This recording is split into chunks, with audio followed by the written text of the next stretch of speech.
You're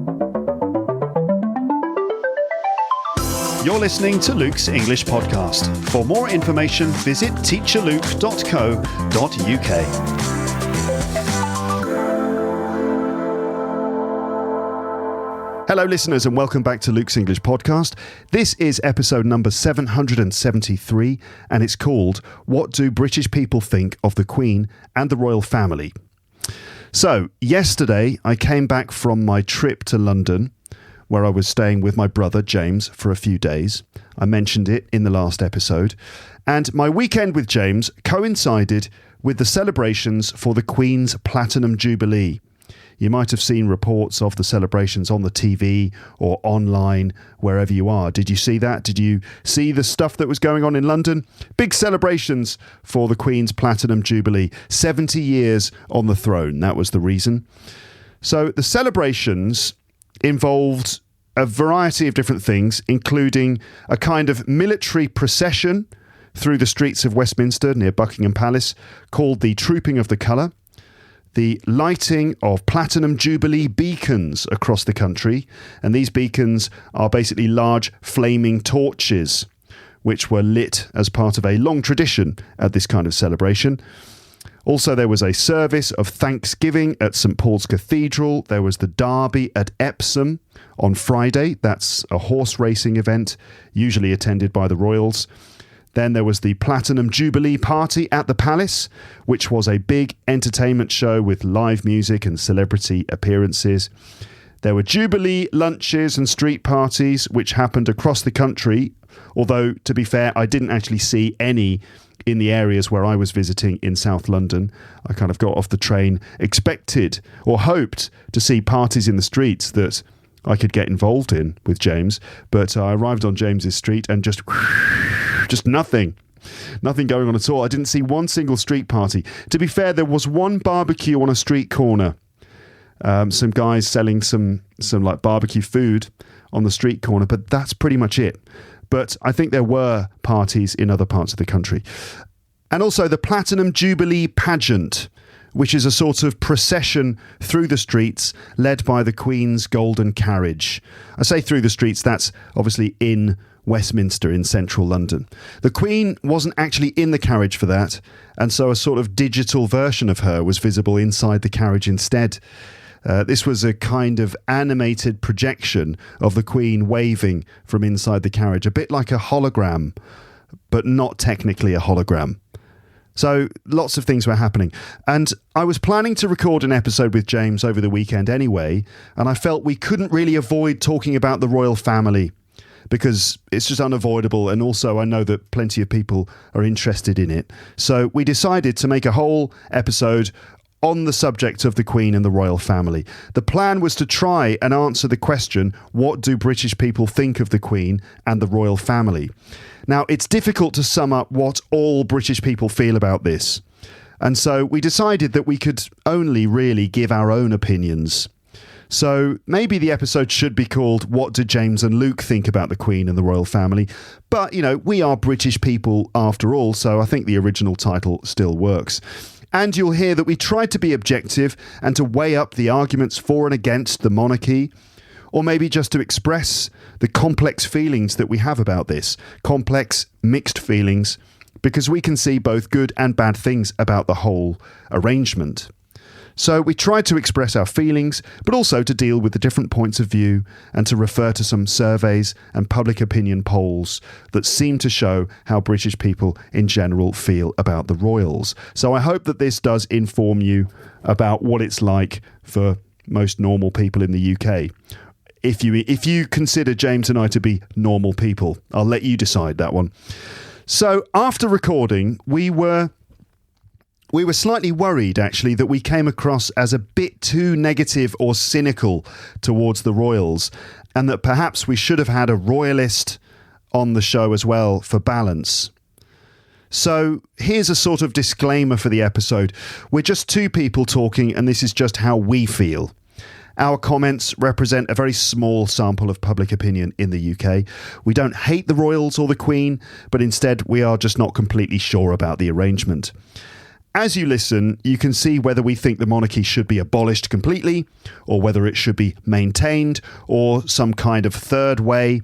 I'll let you listen and find out for yourselves. In any case, I hope that you enjoy this episode and that you find that we were able to express ourselves clearly and that you can understand exactly what we actually think about the subject. I also want to say that after having published episode 772, that's the previous one, in which I made some comments about other recent episodes like the Spinal Tap one and the Sick in Japan one, after having made comments about those episodes, I received a lot of messages from listeners which kind of put my mind at rest.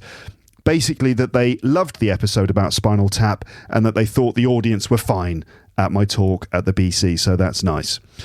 And I do respond to a couple of those comments at the start of this, but then after about 5 or 10 minutes, we get properly into the topic of what we think about the Queen and the royal family in quite a lot of depth. I hope you enjoy the conversation and that you find it informative.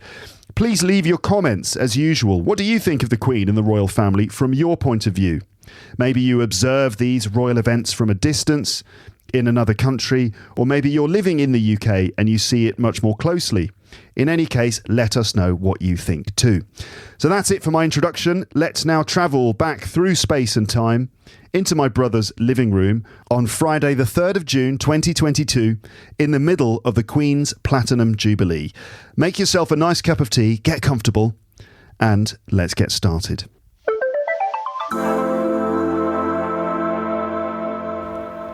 Okay. Do you want some more water or anything? Yeah, go on then. You can, okay, all right. You can talk then for a minute. I mean, I might not use this, but... Luke's gone off to get me a glass of water, which is very nice. I'm not sure if he was actually offering, or if he was saying, if you want a glass of water, go and get one now before we start. But I kind of took him to mean, would you like me to get you a glass of water? So I said, yes, please. Instead of, yeah, I'll go and get one. Clever, you see, I sort of cleverly misunderstood his meaning. Intentionally. No, that's not what I meant anyway. Hello, James. Hi there. Thanks for the cups of tea. That's all right. How are you doing today? I'm not bad, thanks. Just had a nap half an hour ago. Oh, did you actually have a little bit of sleep? Yeah, I did. Okay. How are you with napping? I like it. I'd recommend it. Yeah, good. Do you ever nap too much, though, and then kind of get all confused? Yeah, pretty much every time I have a nap, I wake up a little bit confused. I'm hungry. Hungry as well? I always immediately want to eat something, and I normally do. Yeah. So I had a few pieces of chocolate, and I've just had quite a lot of crisps. Very healthy lifestyle I'm living at the moment. This is the British diet. Yeah. Chocolate and crisps between meals. Just constant snacking of different Cadbury's and Walker's snacks. Varieties, yeah. Anyway, look, we shouldn't ramble too much at the beginning here because I'm actually planning to do 2 episodes with you this weekend, if you're okay with that. The first one I'd like to do is to talk about the royal family and the Queen's Jubilee because it's happening this weekend. I don't know if everyone in the world is aware of it, but certainly, I mean, I am. At the British Council yesterday, I was there in the morning in Paris, and they were showing the trooping of the colour on the big TV in the foyer, and there were people. They arranged like a coffee and chat sort of social event, and coming to London, of course, you see it everywhere. It was on the TV yesterday. It's probably still being live streamed on the BBC. The trooping of the colour is a sort of celebration and a kind of parade. Lots of pageantry to celebrate the fact that the Queen is this weekend celebrating her 70th Jubilee, which is the Platinum Jubilee, right? She's been on the throne for 70 years. She's now the longest... Well, she was the longest serving monarch nearly 10 years ago, but she's just smashed the previous record now. 70 years on the throne. And so I don't know if the people around the world are fully aware of this. I'm sure that many of you, my listeners, are, because you might follow sort of British things and stuff. A lot of people are in the UK as well. And so I thought we'd do an episode about the royal family and what do British people think of the royal family. And then we can do another episode, maybe tomorrow or later on, where we can just ramble about any other nonsense that we want to. but this one is just focused on the royals. Is that okay with you? That's fine. I mean, there is a perception, if you read the papers, that everyone in the UK is really excited about this. I mean, I'm glad to have a public holiday, but I saw the front cover of on the online New York Post. No, not New York Post. New York Times. Yeah. New York Post is something else. New York Times saying, tens of thousands turn out to see Queen celebrate, Jubilee. And I was thinking, yeah, but millions didn't. Yeah, many more people didn't celebrate. Yeah, whenever this sort of thing happens, when you're like the international press, like in the States or in France, they will always show the same photos and video footage of people dressed in like Union Jack clothing and Union Jack hats and idiots. Union Jack glasses. They do look like idiots. I wonder, well, I mean, that's maybe a bit harsh because it is harsh, but it's my prerogative. It's your prerogative. It's your royal prerogative. It's my right as a citizen to not necessarily love the royal family and all of the the related celebrations. It does seem a little bit sort of, I don't know, it does seem a little uncritical or slightly. It's not exactly switching on your critical thinking when you decide to wear a Union Jack waistcoat, top hat and glasses. I suppose it's fair enough. I mean, it never bothers me when I see other countries doing, if you see Brazil or something and people are all decked out in Brazilian flags, I never think losers. Yeah. But I do when it's my country. Yeah, well, yeah. Anyway, so the rest of the world does often see these pictures of people dressed in Union Jack stuff, and it's kind of like, most people aren't doing that. There's just normally some. It's not fair to say that they're weirdos, but I don't know. But a lot of people do. Let's say it anyway. A lot of people do. I have to say, lots of sort of ordinary people who are going around living their lives, when they see those sorts of people, they might. Either the opinion will be, oh, they're great, they're just having a great time, it's all a big celebration, they're just proud of their country and all this sort of thing. And other people might just think they look like weird nutters. But I don't know. So anyway, that's what we are going to talk about.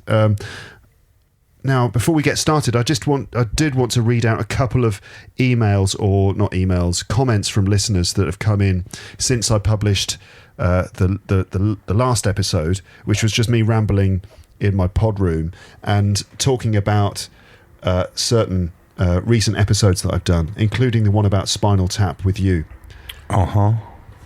And so in that episode, in the last episode, I mentioned that I wasn't sure what people thought of the Spinal Tap episode, and I was perhaps slightly disappointed that I hadn't had more of a response to it. Underwhelmed? Maybe they were underwhelmed, or I was underwhelmed by the response. Maybe I expected more. I don't know. But anyway, let me just read out a couple of responses from my audience. So this one is from Juan Inju. I think Juan is probably the first name. Hello, Luke. Thanks for taking us on a ramble. It was a lovely one. Bon voyage to London. Give our love to your brother. There you go. Cheers. Thanks. Just giving you their love like that. Very nice. And tell him that people from Lapland would love to hear another James and Luke conversation. Enjoy the celebrations. Much love. There you go. Thank you. Very nice. Very sweet. Nice of Juan there. Lovely. You could say, in fact, that he's Juan in a million. Juan sounds a bit like Juan. Juan sounds a bit like Juan, doesn't it? No, thanks, Juan. Thanks. That's lovely. That's great. Another one. I don't know why I'm doing a Birmingham accent. You're suddenly doing it in a Birmingham accent like that. Thank you, mate. That's brilliant. That's great. Thanks a lot for your comments. We really enjoyed reading it. So this one is from Isabel. Now, it's written the Knot, Isabel the Knot, but I think it's actually pronounced Turnot, but I can't say it in French. Isabel Turnot. Anyway, Isabel's a long-term listener, I believe, certainly a regular commenter.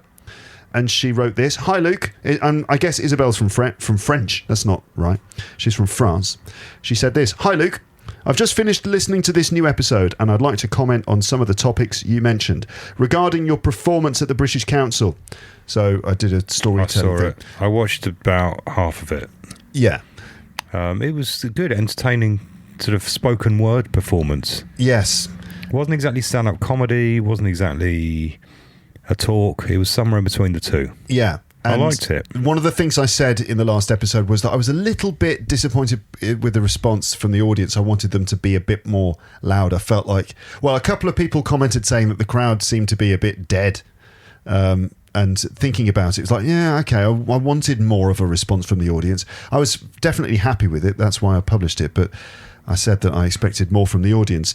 I think it's fair enough. It wasn't really a stand-up gig. It wasn't in a venue. Well, it wasn't a venue. I didn't warm up the audience in the way that I would normally warm them up for a comedy show. It wasn't strictly comedy, though. No, it wasn't. It's storytelling, so it's not the same as like big laugh here, big laugh here. Anyway, whatever. Yeah. So Isabel wrote, regarding your performance at the BC, if the audience was essentially French, it's no wonder they didn't laugh out loud. We, French, are famous for being non-demonstrative, cold and a bit snobbish at shows and gigs, except for people from the north of France who are more spontaneous. And that's coming from a French person, listeners. Interesting. I noticed that actually although this is completely irrelevant, but I went to a gig in New York when I was there on holiday. Yeah. I remember thinking the crowd was very muted compared to how it would be in London. Really? But then again, it was a band from LA. I don't know, maybe they just didn't really get each other. Maybe in New York they're a bit cool for school. They were a bit too cool for school, and I was thinking if this was in London, everyone would be really excited and jumping around, and they were kind of a bit like standing back and kind of checking out the opposition sort of thing. Right, yeah, maybe. Checking these guys out rather than really getting into it, but this is not really that relevant to what we're talking about. Isabel goes on, listeners, we will get to the royal family stuff. Isabel continues, she said, in their defence, meaning the audience, when you made the announcement on the podcast weeks before your show, you said yourself that it wasn't going to be stand-up comedy. So maybe they didn't reckon they were expected to laugh. Or it's possible that most of them were Lepsters who'd already listened to episode 118 from 2012. And obviously it's less funny when you know the story. Yeah, I suppose so.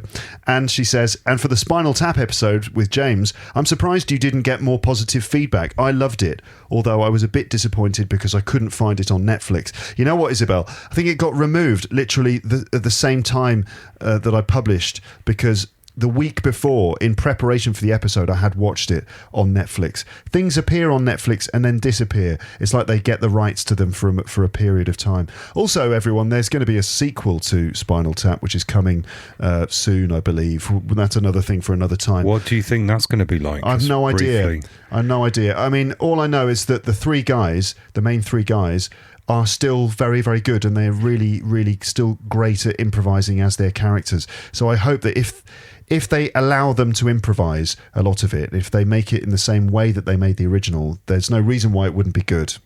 But if they try and control it and try to add too many contrived, preconceived things to it without letting it be spontaneous, then it might not be quite as good. Yeah, when I first saw it, I thought, they're a bit old now. How can they still pull this off? Still good. As a band in their prime, or even past their prime, they're a bit old even to be. Yeah, but that's what everyone says. That's what everyone says about rockers. Like every rock band, the Rolling Stones. I go on the metro and I see all the posters for the rock bands touring in France, and there are all these aging rockers that are still going. Their very last tour ever, but then of course they do another tour, and each tour is announced as the last. Yeah, before we're dead tour kind of thing. You could be right. There could be plenty to work with there, and I think so. They're well practiced joke smiths. Yes, definitely. They're still very funny. So Isabel said she was irritated she couldn't find it on Netflix. She said, I agree with you. It's very interesting to be introduced to this kind of British culture. Thanks to you, I'm now a big fan of Ricky Gervais and James Acaster, among others, whom I had never heard of before. One of the great things with your podcast is the variety of the episodes. Anyone can pick the ones they like. Well, have a nice stay in the UK. I hope you managed to record an episode with James. That would be fantastic. And say hello to Liz for me. Lizzie, Queen Lizzie the lizard. There is a theory. Some people have a theory that the world is run by lizards and that the Queen is one of them. I don't know about that. And a final comment from Thiago Silva. That I'm assuming this is the Brazilian football player. because everyone listens to this. So Tiago Silva has written in. Maybe it's someone else who just has the same name, but I'm assuming it's the Brazilian international football player. Hi Luke, I'm Tiago, 36. Okay, that's not Tiago Silva then, I think. Different one. Another one. I'm Brazilian, living in the UK for 3 years, and 3 years learning English, basically only listening to you. When I moved to London, I couldn't speak anything in English. Even a simple good morning was very hard to say. Now, after lots of Luke's episodes, I was promoted 3 times in a company where I work, and I'm one of the main warehouse supervisors, and one of my tasks is training new starters at the company, all in English. I just would like to mention I've listened to the episode regarding Spinal Tap and I loved it. You recently said it had less comments than normal, but I loved it and learned lots of things from it. Keep it up. Keep doing that kind of thing, please. I'd love to hear an episode with your daughter or hear her speaking something. I do have something in the pipeline, by the way, Tiago. And I love the episode with your dad as well. His English is just perfect, isn't it? Thanks for all your effort to help people learn English, mate. Take care and keep yourself clean, as your dad advised you. Good one. Good reference to your story about being ill in Japan. But he does say that. It's one of those things he says, isn't it? Keep yourself clean. Is that a Yorkshire thing? Probably. We didn't say thank you to the person before. Oh, Isabel. Thanks, Isabel. Thank you, Isabel. Thank you, Tiago. And thank you, Juan, who is Juan in a million. Thank you, all three. All three of you. Right, so let's get to the point here, right? So what's going on this weekend? I've said it's the Queen's Jubilee, and there's lots of pageantry and stuff in Westminster, near Buckingham Palace. Lots of all the royal guards, the Queen's guards in their red outfits and their funny black hats parading, and the royals going to various events and things, and it's all being covered on the BBC constantly. And so, as I said, on yesterday morning, I was teaching in my classroom with mostly French students, and they did want to know what I think of the royals. Actually, one student from Peru and one student from Chile, so 2 South Americans in there, they both actually asked me what I thought. It was one of those funny situations in a class where one student asks you a question and you answer it. And then almost immediately afterwards, another student asks you the exact same question. Sort of shows that they maybe weren't paying attention. Anyway, they both asked me, and I've had French people ask me what I think of the Queen and the royal family. So what do you think, James? What do the Brits think of the Queen and the royal family? Very mixed. Mixed. Very mixed. Yeah. Go on. I was going to say, whenever people ask me this, I honestly, hand on heart, I don't really know what I think. I just cannot make an opinion. And it doesn't mean that I haven't thought about it. I think about it all the time, but I can't quite weigh up the pros and cons. And I always just think, I don't really know. This is what I wanted to say to my class. I don't really know where I stand. I don't really have opinions. All I have is jokes. That's all I have is sort of just like sarcastic or ironic remarks about the royal family, which maybe means I'm a bit cynical about the whole thing. But when you ask me seriously what my opinion is, I'm really not sure. But let's go through some of the pros and cons. I'm definitely on the cynical side, but maybe we should do it in an organised manner. Mm-hmm. If you want to go through some pros and cons. We'll try and do some pros and cons. There was some chat on WhatsApp yesterday between you and me and Mum and Dad and my wife, right? We were chatting about it, and Mum and Dad have basically given us the green light to quote them. Mum said, one does question, quite posh sounding English, but very nice. She speaks good English. She does. Fine. One does question the point of them when they happily parrot the government's lies at the state opening of Parliament.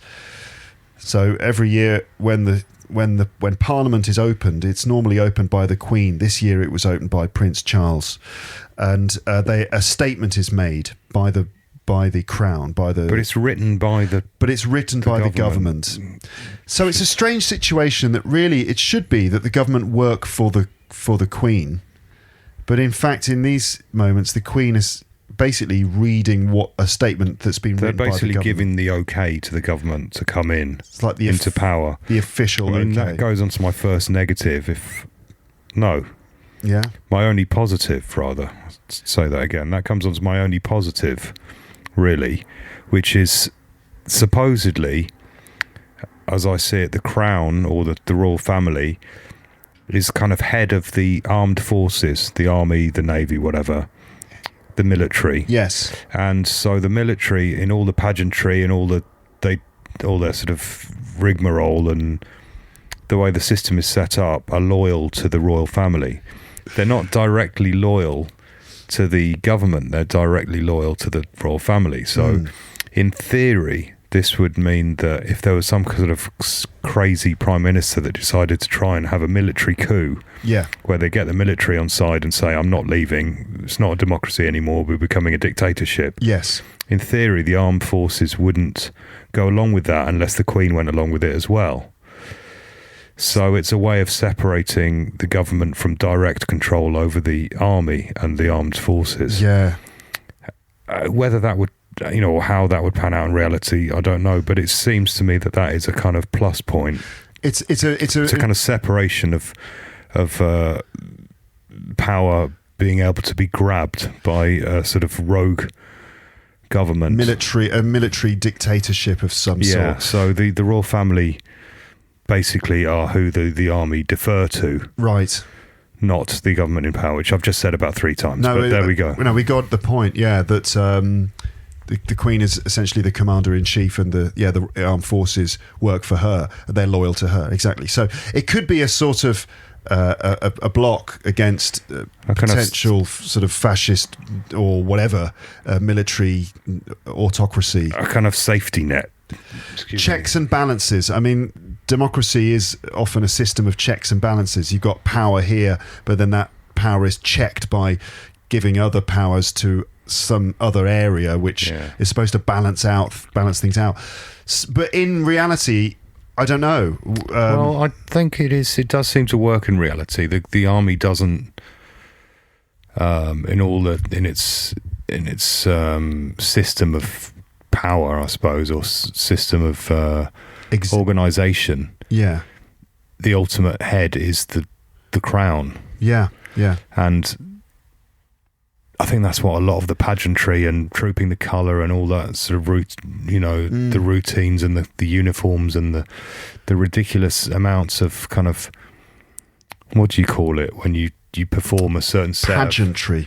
Yeah, but there's another word for it, I'm sure, when you perform a certain amount of steps and kind of the drills and the kind of almost the coded messages within the army of like how you interact with other officers, how you turn in the right way, all that whole thing. Yes, is all part of that thing that connects the army and the armed forces to the crown, the hierarchy. Yeah, and then the crown is then kind of also connected to the church. Yeah. So that's odd, and I mean, whether that's a good thing, I don't know. I don't know. I don't really know. It's kind of a way of the system staying in power, or kind of not being easily hijacked, which I suppose you could say is a positive, could be a negative, because it means things don't really change. But it's a kind of stabilising force, I suppose you could say. It kind of also is ideological. It's sort of interesting to see where different constitutional systems come from, and the idea of the republic, like the French one, is very much maybe rooted in that the sort of rationalism, and that's sort of from the Enlightenment, and there's a separation between church and state, and that the rationalism being that essentially there's no reason why a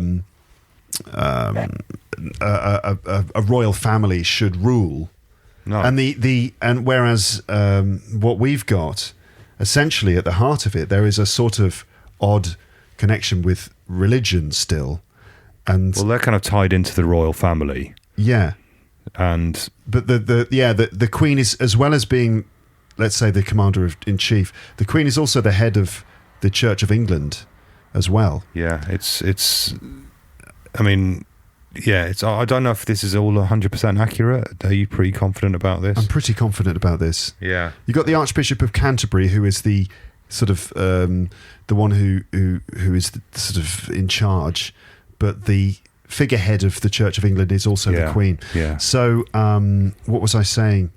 Oh yeah, so this goes back to the idea of, I suppose, like the divine right of kings. This is like, goes way back Yeah. All the way, like when I think, when I talk to my wife about this, who's French and obviously, comes from a different point of view, although she loves the royal family, she finds it fascinating. When I talk to her about this, I kind of think, but who decided that this family would be the top of I'm sure they did somewhere down the line. Yeah, but it's essentially, where does that power actually come from? And if you really drill down into it, the idea is that the Queen is closer to God than us ordinary mortals. I mean, that's basically one of the negatives for me, or something that I'd find uncomfortable about it. That implication that they're just better people than we are. They're closer to God. They're just more important. They're better. Yeah, and it's like, well, hang on. Who the flip are they anyway? And they're just the people that have been in power for a long time. But yeah, that I don't necessarily believe. Well, I definitely don't believe there's such a thing as divine rights or anything. They've just, the people in power chose that phrase and made up the rules. Yeah. When you look around the world and you look at different civilizations and you look at the different sort of power structures that have emerged in those places, I'm talking about anywhere really. Often what happens is that the person, the emperor or whoever it is, the king or whatever, the one who's in charge, finds a narrative. They create this myth, which is what they use to maintain their power. And the myth somehow is that they have access to God that we don't have. And this is also true of the heads of religions and things, that they have some kind of access that we don't have, and that they are somehow similar in some way. They're closer to God, not just in terms of the relationship, but they are different to us. They are of a higher order than us. And Jeremy Paxman, who wrote a book about the royal family, said that in interviewing and researching and stuff, he believes that the Queen does actually believe that she has a direct sort of blessing from God or something. That's what it's based on. It's the Royal Covenant. It's right. a sort of contract with God, which is to say that she has the royal family have the right to be in this position because they have a sort of an agreement with God in some way. Well, yeah, I mean, that doesn't sit well with me. No, I mean... My rational brain is saying, yeah, hang on, no. As I was saying, this sort of system has been used as a way of maintaining power in many places, and many unconnected places in the world. So it's just a normal sort of way that human power structures are created and maintained through myth. We went quite deep quite quickly, didn't we? We did, but we can come back and get more sort of down to earth about this. How did we get there? I don't remember. I started out as my army thing. Your theory that this, a good thing about the royal family is that they form a sort of check or balance against the potential military power of the government. It's just something that I thought of. I'm not saying it's necessarily a good thing or a bad thing. Just something I've noticed. I suppose it's a good thing that there's this kind of barrier between.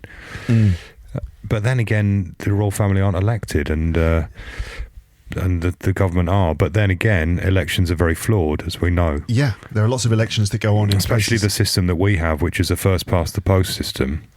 Yeah, which is not. I think it's done by ward or by council ward. So instead of one vote meaning one vote, your vote is meaningless if your borough is already Labour, like mine, for instance. Mm-hmm. Assuming I voted Labour, because Lambeth is already Labour. Yeah, it doesn't really contribute to anything nationally, because it's just counting who wins in your area and then adding up all the areas. Yeah, it's not direct. It's not one man, one vote, or one woman, one vote. It's just like within your area you get your vote, but it's not the same as everyone having an equal vote. Or what you get is when let's say everyone votes and it's 20% this party, 30% this party, and 10% this party and then 40% this other party. The party with 40% gets to make up the government, whereas in a proportional representation situation, you end up with a government made up of like MPs from other parties as well. But it would be 40% these people, 10% these people, 20% these people, and 30% these people would have to work together. Sounds confusing, but then again, it's probably better than That's proportional. A party that didn't actually get the majority still ruling. Yeah, because in our system, you get a 40% party who have the majority, but 60% of the people didn't vote for them. So they suddenly represent everyone, you know? Yeah, completely. So lots of people say that this system is flawed. And also we've seen, of course, like apparent elections or fair elections are just fake and compromised. And people say, oh, yes, this person is elected when they're obviously not, because there's complete corruption going on. You're not talking about here specifically there. Not talking about here. I'm talking about many other places where elections are just bullshit. So they can easily be manipulated. Completely. Yeah, but so your point there was that the military can essentially work for the Queen, which is somehow good. But going back to what Mum said, her point was that actually the royal family will happily repeat anything that government tells them. That they won't stand up to the government. Yeah, they actually say they'll just do what the government tells them to do, and that includes, as my mum said, lies. Government lies. As far as sheets, I don't know what she's specifically talking about. Yeah, but this government is well known for lying. I would stand. I'd back my mum up on that one. I think that the Boris Johnson's government is rife with lying and mistruth and stuff like that. And we obviously can say that. Thankfully, we can say that on this podcast that we think that Boris Johnson has no integrity and often lies. That's fine. Mm-hmm. We can say that. And then she said, the government, the royals will just repeat the things the government writes in the state opening of Parliament. And then she added, although this year the Queen chose not to do it, and that Charles did it, and when he was doing it he looked very unhappy. I don't think this means he's just unhappy in his life, but I think he probably didn't really feel good about just repeating this statement written by the government. He probably was reluctant, but did he do anything about it? No, he didn't. He just looked miserable. And she also accepted other things like the proroguing of Parliament, which is like when Boris Johnson basically shuts down the government, exercising maybe unreasonable levels of executive control. And the Queen didn't stand up to that either. And she didn't stand up to that. No. So at what point would the royal family step in? Yeah. Interesting. Debatable. Dad wrote this. He said, I say keep the royals.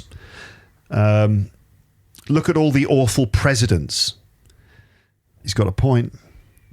And he said, I prefer the extraordinary soap opera and it's good for tourism. So, I mean, if we talk about the pros and cons of the monarchy, often when we talk about the pros, one of the main points is like, well, it's better than the other alternatives, that having a president isn't necessarily a better arrangement. And that includes the cost, and it includes basically who would we get instead, and why would that necessarily be better? Sure, they might be democratically elected, although we know that elections can be flawed in many ways, but would a president be better? It's better in principle, but in practice, would it be better? Yeah, you wouldn't have that thing that I was talking about. If you had a president, they'd just have direct access to the military. I don't know where I'm going with this, really. Yeah, I see his point. And he mentions it's good for tourism. I mean, that seems like a bit of a weak reason to keep on such a massive institution. Especially when you consider France, which is a republic, and millions of tourists visit France and they visit the Chateau of Versailles. We've got the London Eye. We've got Madame Two Swords. We don't need a royal family. But the thing is that if we got rid of the royal family, Buckingham Palace would still would become a public building. All of those things would become, I suppose, unless we let them stay there privately, just strip them of their powers and let them live there. But I suppose Buckingham Palace would suddenly become a public museum. I mean, that's what another negative for me, the fact that we as taxpayers pay for all this dripping wealth and pageantry out of our money. They're not supposed to have their own private wealth, but of course they do. And they cover it up quite often and don't pay tax on it. And the amount of money that it must cost to run all this massive institution, I'm sure there could be, we could have a couple of castles back, couldn't we? And Give them back to the nation, turn them into national trust buildings. I don't know. Apparently, the amount of money it costs per person per year is actually very small. It's something like £1 or less per person a year. And again, looking at France, every year they have a huge military parade for the 14th of July. And, it's not free to run a presidency. No, absolutely not. They have to do all of that, sort of those official state ceremonies and all that stuff too. Yeah. Presidents live in the luxurious properties. They've got houses. They've got security, so it's still costly. Okay. Yeah. Okay. They do seem to be popular with tourists, but it still doesn't seem to me to be a very strong reason. If that's your best, it's good for tourism. Well, yeah, but that's that's not nothing. It's not nothing. That's True. It's a large part of the economy. To be fair, would tourists come to the UK if we didn't have a king, and they would come and visit Buckingham Palace? I think maybe the appeal is that the Queen is there. She's in the building or she's nearby. That it's an ongoing concern, rather than picking around someone's house that they don't live in anymore. Don't tell anyone. I've actually skateboarded in Buckingham Palace fountain. What? The fountains, the Victoria Memorial? In the front. The Victoria Memorial? Yeah. Really? It's got a fountain with banked sides, a bit like a small swimming pool. Yeah. And when it's empty, you can go in and skate it. And I saw a photo of someone doing that in about 1989. I think it was Will Bankhead in Rad magazine. Hold on, I've got buzzing sound. Are you buzzing? Someone's buzzing. Okay, it's not buzzing anymore. You're supposed to say, no, I've only had a couple of beers. And I've always thought it was a really cool photo. He's doing a kind of grind, and you can see the Buckingham Palace in the background. So I went there one night with my friend, and we skated it. Some people will be shocked. They'll consider that to be highly the police saw us, and they didn't say anything. They didn't seem to give a shit. Really? But then some other people I know were doing it, and they got chased down the street by the police and bollocked. Bollocked, meaning told off, shouted at by police officers. So don't do that, people. Yeah, kids. I got away with it, but you won't, because you're not as lucky as me. Yeah. But I wonder if I've got a photo of it somewhere. You could put it on the page. Perhaps. Anyway, my wife, I probably should give her opinion. I don't think has she written something? Hold on. There are some more text coming in on WhatsApp here. Let's see what's... Okay. Mum says she's looking forward to hearing it. My wife says she loves the real life drama and the glamorous wives, and it's much more interesting than our boring president, she says, as a French person. But I hate the fact that the royals have privileges by blood. It's awful. And Dad continues, actually. He said, I called it a soap opera, which you will have to explain. A soap opera is just like a drama that you see on TV that never, ever ends. It's called a soap opera because the early ones were sponsored by soap companies in America. They was just there to sell soap to housewives and stuff. So like a kind of long-running drama, a family drama that never ends. And he said he called it the soap opera because of their unique fame and their lifestyles. Pageantry, this is like those sorts of processions and parades and things. Weddings, the abdication of George's older brother. This is going back a couple of generations. The Queen's uncle, Edward, abdicated because he wanted to marry a divorced Catholic American woman. And so he said, I don't want to be king. And it was a huge drama. Listeners if you've seen the Crown, the Netflix series, I did do an episode about this with my wife. We talked about the Crown, we talked about the monarchy. You can listen to that one as well. So Dad is saying the pageantry, the weddings, the abdication of George's older brother that suddenly makes Elizabeth in line. Who would believe the Diana story? Dad, I have to say, sure, it's an entertaining story and stuff, but Diana actually lived that story, and that was unnecessary. And let's not forget how she, what happened there with Diana. That maybe all of that could have been avoided. That poor Diana suffered so much, maybe because of this entire system. So we talk about it like it's a soap opera, but these are human beings too. And I think that's actually another point that I listed, is that maybe the royal family is not good for the individual royals themselves. And again, we've seen that in the TV show The Crown, that it's, in some ways, it's a miserable existence being a monarch, especially if you're not the Queen. If you're the Queen's sister, or if you are like Charles's divorced wife or one of the other peripheral members, or if you are members of the family who the royals have kept hidden for whatever reason, maybe it's not that fun for them. So anyway, Windsor Castle on fire. This is one of the pros of the economy of the monarchy. Harry walks out because they can't accept his brown American wife. Luke, you could use the dum dum dum dum dum dum dum dum EastEnders cliffhanger music. That's just the music they play at the end of every episode of a soap opera in the UK. I think Dad's just trying to bring out some of the dramatic aspects of the story there. He says it's all nonsense, of course, but I think life would be less colourful if we lived in a republic.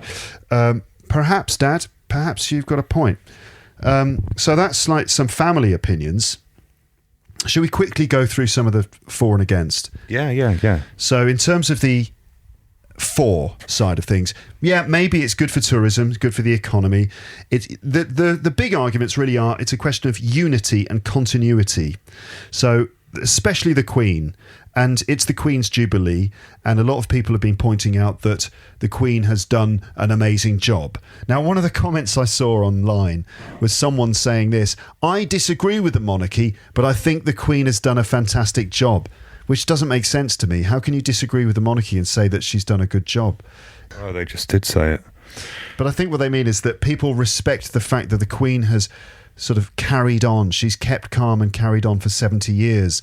And that she hasn't sort of... If you look at some other monarchs from other countries who've done fairly despicable and controversial things, the Queen has managed to... What? Weather the storm. Yeah. And she's managed to avoid doing anything really stupid or foolish. Do you want to say something? No.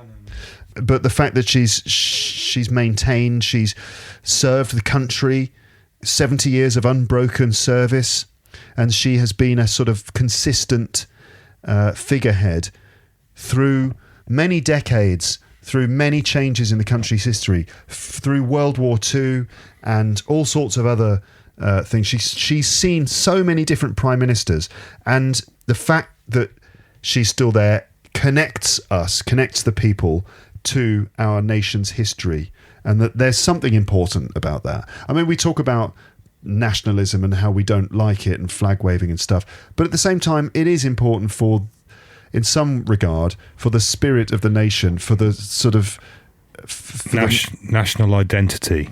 Yeah. It can be pushed too far, where it's used as a sort of propaganda tool, but at the same time, it can be quite good for people to feel that they live in a meaningful context. I suppose. No? Yeah, I guess I'm still on the fence. I'm a bit like you. I see all the arguments. I do fall more on the negative side, but at the same time, I'm not like, let's cut their heads off with guillotines. Just a couple of inches off the top. You said that, didn't you? We shouldn't cut their heads off. We should just prune them slightly. Maybe give them a little trim. But I think that when we talk about this, the question is always, should we abolish the monarchy? It's not going to happen. To get off the fence, I don't think it's a question of abolishing the monarchy, and it's like leave them as they are, or just get rid of them completely and chop their heads off. It's not as extreme as that. I think that there's a middle ground where maybe you keep the monarch, but you kind of, I don't know, maybe reduce some of make it smaller, basically. And like a lot of the peripheral royals are not really necessary, and they shouldn't be funded and put up in massive houses. Yeah, they shouldn't. For the expense of the populace. The levels of privilege should be maybe reduced to just the immediate family. Just a council flat. Just get rid of Prince Andrew, basically. Yeah, that's another. We've got him to talk about if you want to go there. We'll come back to Prince Andrew later. All right, we'll maybe just close with some controversial things about that. I mean, he's the controversial one. What we're going to say isn't controversial. No. Anyway, that's another bit for later. What I said before, other options might not be better, so we just keep the monarchy because the other options aren't any better. Separation between government and the armed forces, as you mentioned, in theory, and the soap opera, people love the Queen. They love the fact that she doesn't make any political statements outwardly, although maybe her existence is a political statement in itself. Yeah. Okay, and in terms of the against, maybe you can sort of expand on some of these. Or maybe they're just in power. They're just there. Unelected. It's like right. No one gets to choose. They're just there. We've always been here. We always will. You're our subjects. We're the rulers. So there. Yeah. And I think the family's actually German, Greek, or something. Well, go back far enough.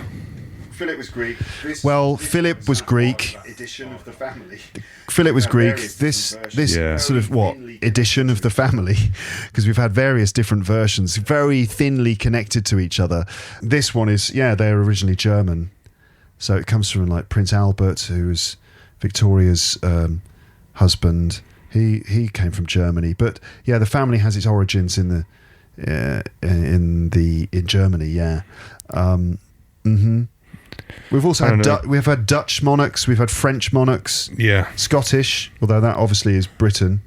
Come on, what other points have we got? What other points? The implication that they're just better than us, which maybe maintains a certain level of privilege and class divide and inequality. It just doesn't mean for a sort of equal society. If embedded into the whole constitution is the fact that these people are better than you, it's not a great start if you want equality.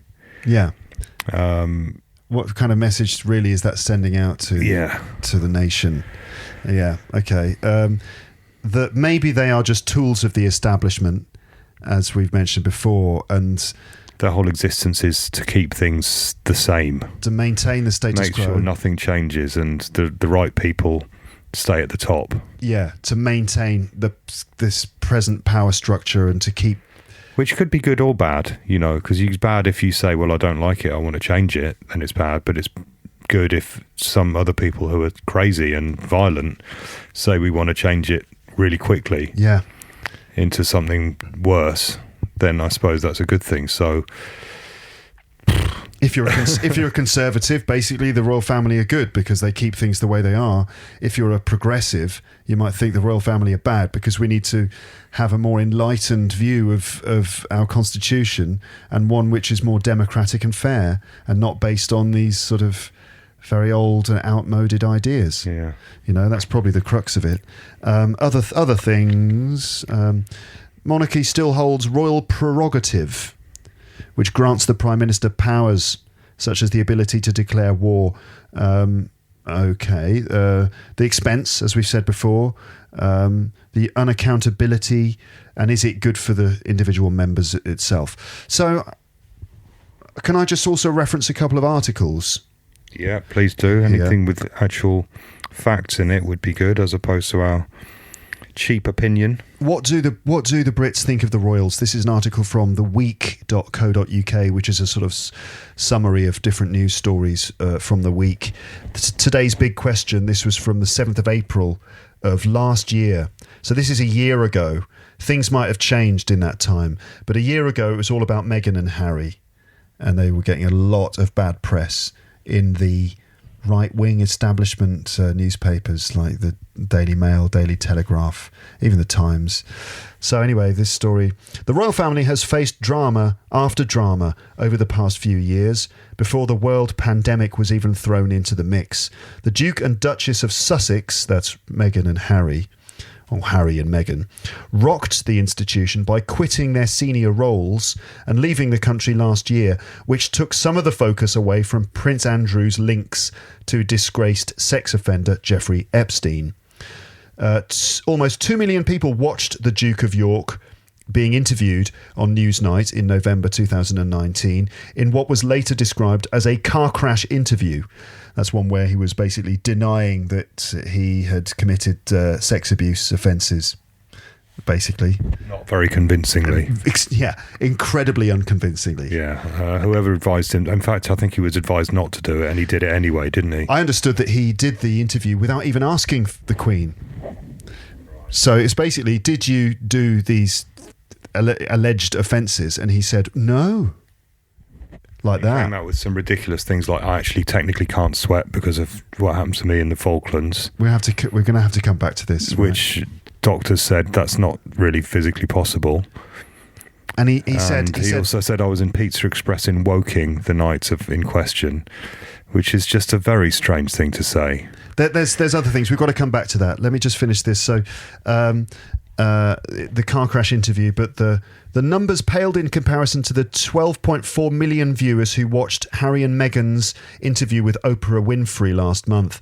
There have been car crashes and hospital stays for Prince Philip. This was written before he died. COVID diagnosis for Prince Charles and Prince William, and persistent rumours about family feuds. In brighter news for the family, blah, blah, blah. Let me see.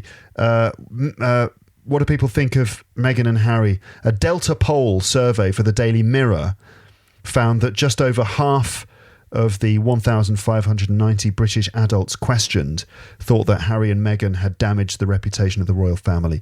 So basically, there's just over half of people think that Harry and Meghan are a bad thing. It's a bit like Brexit, really. 52% probably. And I bet a much higher percentage don't care either way. Probably. Younger people are more sympathetic to them. Okay, I need to switch to another article here. Hold on. Young people want to ditch the royals. This is from Reuters, and it was published on the 21st of May, so very recent.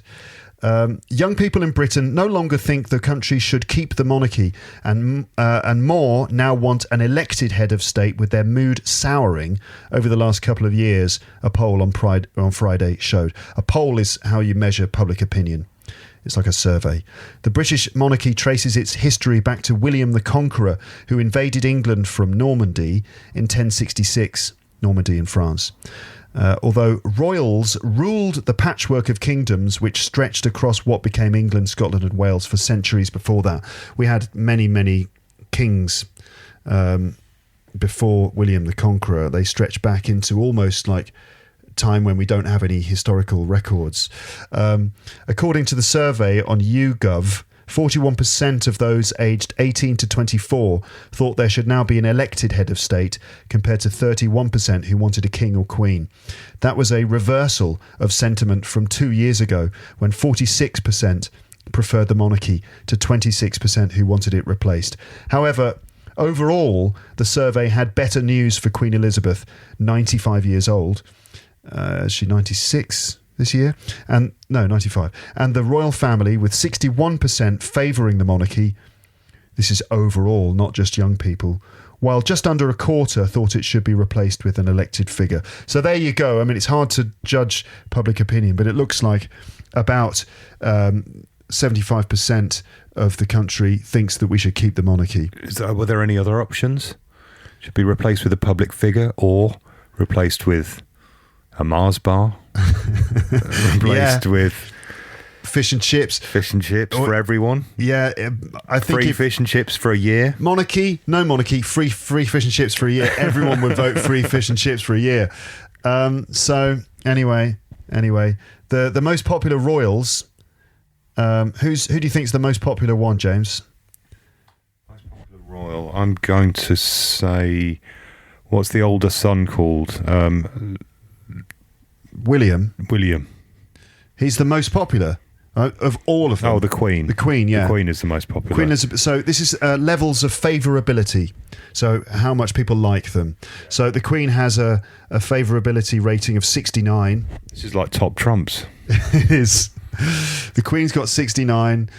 She's the top of the list. The reasons are that she's a good representative of Britain on the world stage.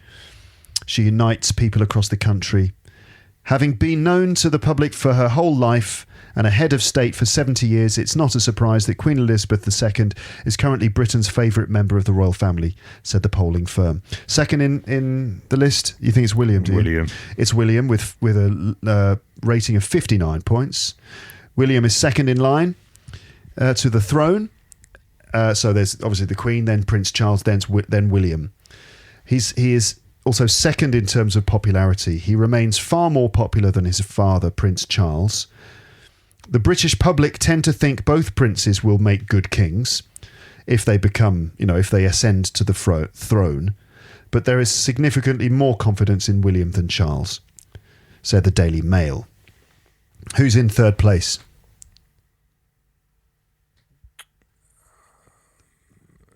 Could be Harry, but he's seen as a bit of a quitter. So probably not. I think Charles. You think it's Charles? Well, of course it's Kate, isn't it? Oh, she's a royal, yeah. Queen Kate. But she's not like in the bloodline. Well, no, she's in there. But she's in there. She's Kate. I mean, Kate Middleton. Kate's perfect in every way. Yeah. Well, according to the Daily Mail, yeah. The Duchess of Cambridge follows the Queen and her husband on the list as her popularity has rocketed over the past year. I know what everyone is thinking now.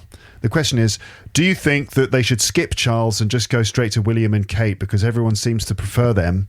No, give Charles a go. He's been waiting long enough. That's not going to happen, listeners, right? They're not going to just skip Charles because people think he's a bit weird. I want to see a King Charles tenner. £10 note with Charles on the front. Yeah, and the coins. You know what?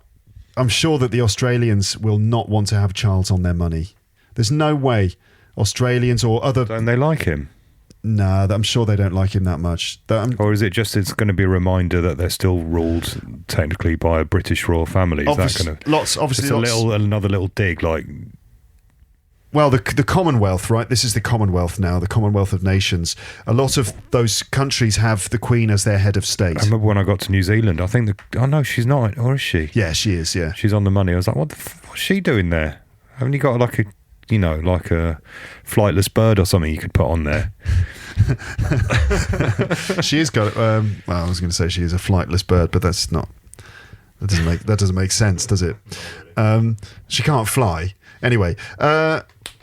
So yeah, the Commonwealth is another thing that I wonder. Like slowly but surely, the Commonwealth nations find it less and less important to have that connection. Although I mean, they still bring big crowds when the royals go to places like Jamaica and stuff. Loads of people turn up and wave, and But didn't William and Kate visit an island in the Caribbean recently, and the visit was cancelled because people didn't really want them there? I missed that story, but I can believe it, yeah. So the Commonwealth, I mean, I'd be surprised. There's another question which we don't have time to talk about is what will happen when the Queen dies. Well, a portal will open to the next dimension. Yeah. Strange creatures will emerge from this portal. The aliens will arrive. Yeah, well, they're not aliens. They're the old ones. Huh?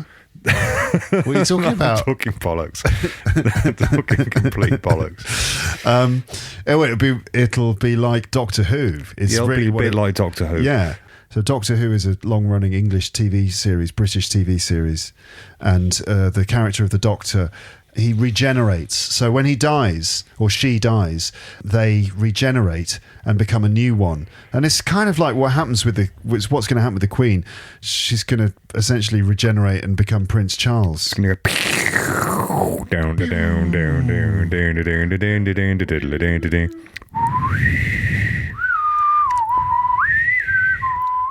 I've got the record on vinyl, actually. Brilliant music. So Kate is a very popular one. As well as carrying out royal duties, she has dedicated her time to supporting a number of charitable causes and organisations. And she's well fit, yeah. You think she's beautiful, isn't she? She's a good-looking girl, isn't she? She is, yeah. Woman, sorry. Yeah. No, she is. Good-looking woman. Can't deny it. She does look good. But she's not a proper royal. She's just a commoner. Yeah. She married a royal. Her mum and dad owned like a joke shop or something, didn't they? I'm sure a lot of them. What? Anyway, basically, I don't know. I don't know anything about her. Her parents are middle-class business people, and they got her into a good school, and she was ambitious, and she got her way into a good position. And so, interesting story, though, isn't it? It is kind of rare that someone not from the really upper classes. She's not an aristocrat. She's not an aristo, yeah, which is probably a kind of clever move of theirs, and probably a good thing. Yeah. Also keeps the bloodline a bit stronger because it was probably a little bit inbred before. There's only so many families doing the rounds, and you start to get quite strange-looking people in the upper society. They need to introduce some fresh blood to the system every now and then. That does go back to kind of what I was saying before, which is that the royal family is not a system based on science. It's not a system based on the scientific enlightenment, is it? And what we know about genetics from scientific studies, which is that ultimately we know that the wider the gene pool, the better, basically. The wider the gene pool results in a stronger sort of person. And you get more problems when there's a smaller gene pool. Exactly. If you just stick to your own, right? if you only, if families only reproduce in a close sort of community, then that doesn't result in stronger genes ultimately. No, I mean, basically the chin almost disappears entirely, and there's many side effects, but that's the most obvious one. Yeah. So bringing Kate in was maybe a good idea on a purely scientific basis, but also quite interesting that a non-aristocratic person is now in the arrangement. Hasn't she done well? Oh, who's next after these guys? So the Queen, William, Kate. Who is in fourth position? It's quite a surprising one, actually. Kate's got how many points? 55 points. Princess Anne. Kate is just 2 points below her husband. It's not Princess Anne, it's Prince Edward. Which one's he? So he's the fourth and youngest of the Queen's children. Trying to visualise him. I can't even remember what he looks like. This is him. Generic Windsor. Oh, that one. He keeps his head down. That's why he's popular. That's the thing. That's why the Queen's popular, because she hasn't ever said anything. She's never said anything that would make people upset with her. Apart from at this time of year, my mind is sent back to the thoughts of family. Thoughts of family and Christian values. That's all she ever says. She never actually says anything that would be meaningful enough for people to hate her for it. That is her achievement. That and staying alive. She just sort of looks stoic. Yeah. Stoicism and survival. I mean, God save the Queen. That's her job. Long live the Queen. We say this in a very glib way. We are being the Glib brothers here. Not the Gibb brothers from the Bee Gees, but the Glib brothers. That's our nickname. So we're being a bit glib about this. The Queen is actually, I think she's not in the greatest of health at the moment. Well, she's pulled out of tomorrow's ceremony, which is in her honour. So it's like not turning up to your own birthday party. You got to be ill for that to happen. Yeah, she's not making any public appearances. So, on a personal basis, who knows what she's really like? I mean, you kind of see pictures of her. She's been with us since before, since we were born. She's always been there. Yeah. She's, you see her face every day. She's a kind of like the nation's mum almost. Yeah. But what is she really like? Really, really? Is she a nice person? Is she an unpleasant person? Is she deluded? Is she like in a sort of bubble to the extent she doesn't know what reality is? Or is she actually very down to earth? We don't know. She supported Prince Andrew. She paid for his court, the settlement. We've talked about that a little bit, but I'm sure lots of people know all about this. But they paid off the claimant of this court case to the tune of, was it £12 million? I don't know. It was a lot. It's in that region. I don't know if it's 12 million. It was. I could check, but I'm not going to. Facts up. Oh, do you want me to? So, okay, we'll talk about Andrew in a second. Okay, Prince Edward. Anyway, but just that we keep coming back to that because it's a kind of a sticking point when you try and defend the monarchy. You say, but look at this. Yeah. And it's a kind of and also noticeably he's absent from the ceremonies this weekend because he's got COVID. They said he's got COVID, but it's very coincidental. Since he is a major national embarrassment, especially for the monarchy, it's quite convenient that he's got COVID. It doesn't mean that someone gave him COVID, but I don't believe it. I don't think he's got COVID. I think they're hiding him. I mean, they know if he came out on the balcony, there would be massive boos. Everyone would be. Even royalists don't like it. I mean, how could you? How could anyone? Well, some people defend him. Yeah. Because they believe that he didn't do it. Not many, though. Not many people. But if he didn't do it, why did he do the massive payoff? Why did he pay the woman that's off? Basically admission of guilt. And the Archbishop of Canterbury came out the other day saying, we should forgive Prince Andrew. This is the head of the leader of the Church of England. And thought, well, in order to be forgiven, don't you have to admit guilt first? Right. Okay. You have to say, I'm sorry, please forgive me. You don't say, I didn't do anything wrong, please forgive me. It's one or the other. If you want to be forgiven, you've got to admit guilt, as far as I'm concerned. So come forward and admit your guilt on live TV, and we'll think about forgiving him. Hold on, right. So Andrew was accused of sex offences. He went on TV and said, I didn't do it. The interview was extraordinary because it seemed so obvious that, well, I don't know. All right, what can we say? He was lying. It looked like it. Well, we can say that it looked like it. For was me, very suspicious. It seemed like the kind of arrogance of someone who's used to people agreeing with everything you say, and believing everything you say, and deferring to you very much. Yeah. So to me, it looked like someone who wasn't used to being questioned or disbelieved or not just taken at their word. Yes. And everyone seems to think it was a crazy, crazy interview. When you look at some of the answers he gave and you read between the lines, essentially a lot of the time what he was saying was like, look, I'm Prince Andrew, so, guys, like a lot of that was him just reminding us that he was Prince Andrew and saying some ridiculous things. Like, for example, I'm basically too honourable to have done these things. Edward's got 27, a rating of 27. After that is Prince Charles with a rating of only 19. In terms of the negative figures, Harry is at minus 26 and Meghan is at minus 42. So apparently no one really likes them at the moment. Right, okay, we're free to talk about Andrew. Let's wrap it up fairly soon, I think. Quotes from Andrew interview. And I'll quickly say, I mean, as far as the Epstein thing, I don't want to go into it, but there's a documentary about the Maxwell family. Yeah. And Ghislaine Maxwell, as we know, is going to court about this. Mm-hmm. And she was the daughter of the newspaper tycoon, Robert Maxwell. Yeah. There's a documentary about that, and the stuff that they revealed about Epstein was way worse than I was expecting. Really? I don't know what I was expecting, but I feel like it was almost been downplayed how bad it was. I don't want to go into it. It's horrible. Mm. But anyone associated with that guy,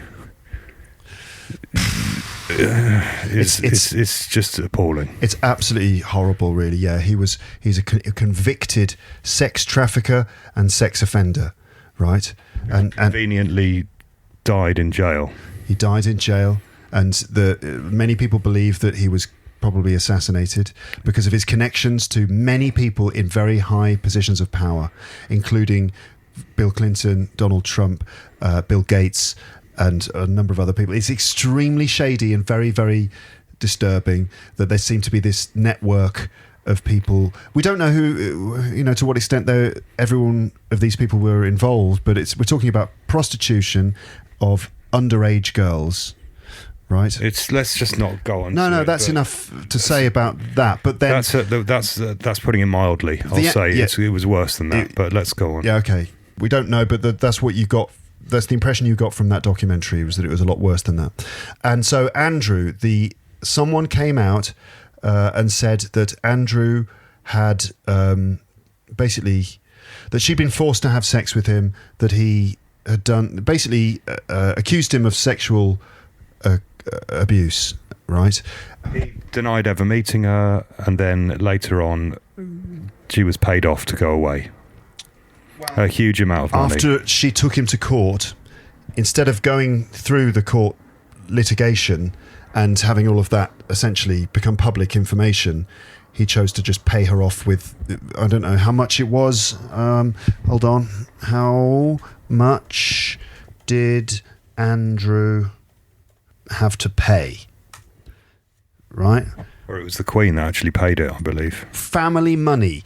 It was described as family money, but essentially the Queen paid. Now, we don't know whether that was the Queen's personal finances or whether it was public money. We don't know. Possibly we paid her. We paid the girl who accused Andrew of these sex offences. Does it say the amount there? This is thetimes.co.uk. Family money funds Prince Andrew's settlement with Virginia Giuffre.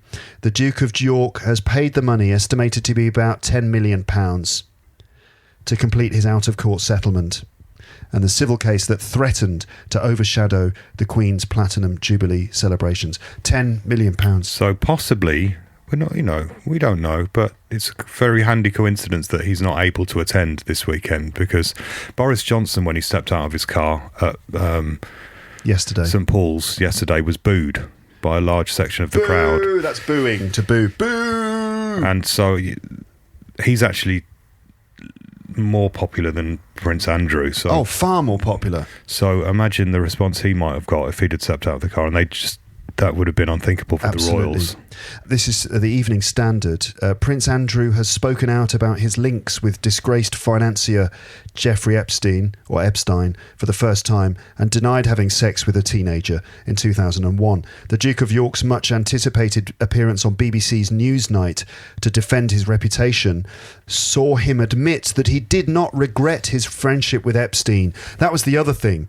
Now, if he hadn't done it, right? If he didn't do it, if he hadn't done it, then what he should have done was say, I didn't do this, and in fact, I was shocked to discover these allegations about Epstein. I never knew that he was like this, and all I want to say is that my thoughts go out to the victims of him, and that I'm racked with guilt in just being associated with him, and I want to make these people know that I'm setting up a foundation for people who've been subject to sexual abuse. But he didn't do any of that. Not even a hint of it. He offered no regret being friends with Epstein. Nothing. So he also said, I'm too honourable. That's why I stayed friends with him.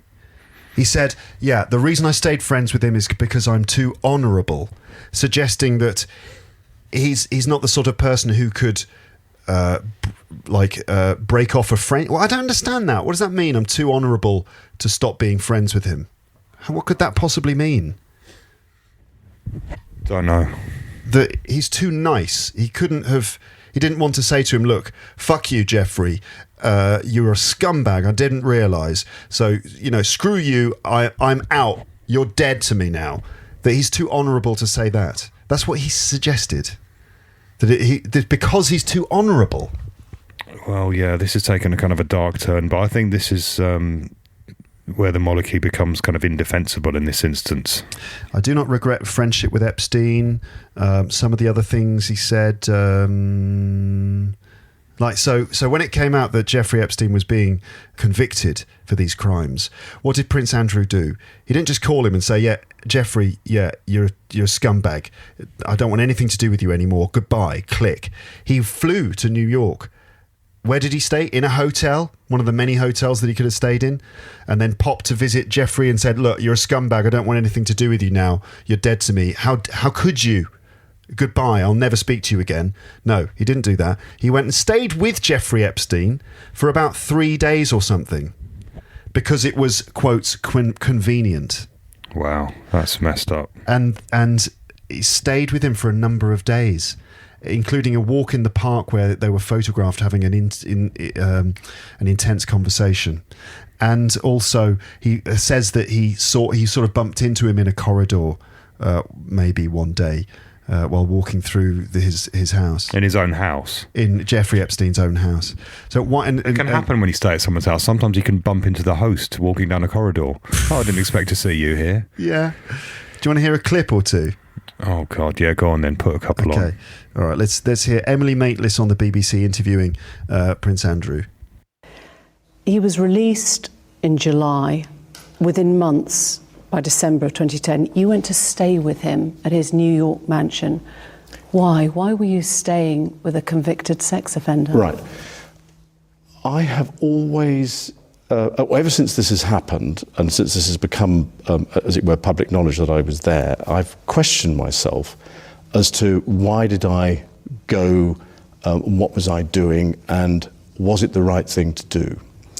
Now, I went there with the sole purpose of saying to him that because he had been convicted, it was inappropriate for us to be seen together. And I had a number of people counsel me in both directions, either to go and see him or not to go and see him. And I took the judgment call that because this was serious, and I felt that doing it over the telephone was the chicken's way of doing it. I had to go and see him and talk to him. And I went to see him, and I was doing a number of other things in New York at the time, and we had an opportunity to go for a walk in the park, and that was the conversation coincidentally, that was photographed, which was when I said to him, I said, look, because of what has happened, I don't think it is appropriate that we should remain in contact. And by mutual agreement during that walk in the park, we decided that we would part company, and I left, I think it was the next day. And to this day, I never had any contact with him from that day forward. Who advised you then that it was a good idea to go and break up the friendship? Did that come from the palace? Was Her Majesty the Queen involved? No. That came from... So there were a number of people so some people from my staff, some people from friends and family I was talking to, and I took the decision that it was...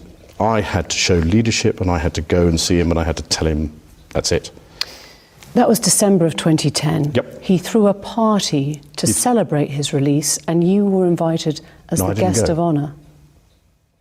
Oh, in 2010, that certainly wasn't a party to celebrate his release in December, because it was a small dinner party. There were only 8 or 10 of us, I think, at the dinner. If there was a party, then I'd know nothing about that. You were invited to that dinner as a guest of honour? Well, I was there, so there was a dinner. I don't think it was quite as you might put it, but yeah, okay, I was there at a dinner, yeah. I'm just trying to work this out, because you said you went to break up the relationship, and yet you stayed at that New York mansion several days. I'm wondering how long... But I was doing a number of other things while I was there. But you were staying at the house of a convicted sex offender. It was a convenient place to stay. I've gone through this in my mind so many times. At the end of the day, with the benefit of all the hindsight that one could have, it was definitely the wrong thing to do. But at the time, I felt it was the honourable and right thing to do. And I admit fully that my judgment was probably coloured by my tendency to be too honourable, but that's just the way it is. Wow. So again, look, you know when I said before of like him saying essentially his answer is, look, I'm Prince Andrew. Remember, I'm an honourable prince guy. Yeah. And he expects everyone to be like, oh, okay, sorry, carry on. Because it's absolutely an expression of incredible levels of privilege. Or should just like listen to him and go, oh, sorry, sir. I didn't realise that you were going to explain it with such eloquency. Yeah. And he's like, look in his eyes of like, I'm just an innocent prince, honestly. Yeah, we won't go into it any further. I think that's enough. Gone a bit dark, this one. Yeah, that's why I thought we'd leave it till the end. But I suppose that's the sticking point, that you can defend the monarchy and then something like that happens and you go, well, how do you defend that? Yeah. But maybe we should end on a lighter note, which is that there are people having... It's a bank holiday. It's a bank holiday. So the nation got... actually 2 days off this week. Normally there would have been 1 day anyway, because it's the end of May and you always get a holiday in the end of May, but they gave everyone another holiday for the Queen's Jubilee, which is nice, and everyone's partying and seem to be, well, not everyone, but not everyone, a few. There's not actually that many people out and about, is there? No, we haven't seen anything. I thought there'd be a party in the street or something, but not nothing. Here. No, in some places there will be parties in the street. There was a bit of a party in Warwick where Mum and Dad live. Yeah, that's right. Parties in the square. That's all right, isn't it? It's fine. There's actually nothing wrong with it, really. We just sort of, if you're going to really nitpick and have these great philosophical thoughts, but to be honest, it's never going to change. Really? No. I mean, the whole system is set up to keep itself going, isn't it? Mm. So how would the monarchy be abolished? Well, that's the thing. I don't think it should or could be abolished. I think it could just be reformed to the point where it's smaller and less significant. I'd probably go with that. Not scrap them entirely, but maybe have some of their massive dripping wealth repurposed for the nation. Yeah. Maybe look into some of their tax arrangements. Yeah, make them more accountable. Make them a bit more accountable. But essentially, I think I'd probably keep them as a sort of head of state figurehead. Yes. But maybe minus quite so many palaces and jewels and stuff. And I don't know. I mean, speaking of someone who doesn't have a great knowledge of all this, but that's just my sort of instinct. Yeah. So there you go, listeners. And maybe you got rather a cynical view of the royal family here. I mean, I liked it in the 2012 Olympics when the Queen parachuted out of an aeroplane With James Bond. in Danny Boyle's little video. Helicopter, not yeah. That was quite great. funny. I mean, to be honest, I think the mood of the nation just after the Olympics is probably the best it's been for a long time, and it's been gradually going downhill. And Brexit was just awful because the way it divided the nation, and the rest of it. And on a lighter note, yeah, I mean, fair play. The Queen, she has been stoic. She's a survivor. I hope she makes it through the weekend. Yeah, and yeah, that's another thing just to tack on at the end. In all seriousness, when the Queen does die, it's going to be a very, very sombre occasion indeed. It's going to be incredibly sombre. It's going to be unreal, and the world will look at what's happening. It'll be felt across the world. I do believe that. And certainly in the UK, there's going to be grief. There will be mourning. Even if you don't love the Queen, just simply the fact that she's no longer there and the change will be immense. It's going to be I mean, we do in this country kind of categorise our ages through the monarch. So the Victorian era is when Queen Victoria was in. Then you had the the Georgian era, sorry. And so on. I'm not very good at all these, but we'll be leaving the Elizabethan II era, Elizabeth II, Ian. Yeah, because you can't say the second. Maybe you could say the Elizabethan second Elizabethan phase. I suppose you. Well, could say. When we say Elizabethan, we think of the Elizabeth I, the Tudor, Henry VIII's daughter. We've got the Tudors, the Stuarts, and all the different families, different eras. But 70 years. So I think it'll be seen as a big turning point when you go when you go forward into history and we look back. This period between the second Elizabethan era and the second Charlesian era. Third. He would be the third Charles the Third. If he keeps his name, he might become a George. What? Possibly. George the Sixth. Right, it was sixth, wasn't it? His dad was George V. George the Sixth. His name wasn't George. It was something else. It was. Right. I can't remember what his name was, but he changed his name. The kings sometimes change their name when they become king. What I'm trying to say is, in the future, this transition between ages is often seen as a kind of marker. You know, you talk about the values of the Victorian era, which then change into the Georgian era and so on, and the design characteristics of Victorian houses versus Georgian houses, Edwardian. And in thousands of years' time, if we make it that far, looking back on this period will be seen as a definite shift from one era to another era. A pivotal moment in our nation's history. It's just how not because of who's in power, just because that's the way we remember it, by who's in power. Yeah. Or who's in the throne. Yeah. Sorry, not necessarily in power, but as the figurehead. Yeah. So it's just a point in history, basically, isn't it? It'll be profound as well, the moment. You know, like businesses will close. People will just go... When it's announced, people will leave work. They'll go. Everything will stop. Everything will stop when that happens.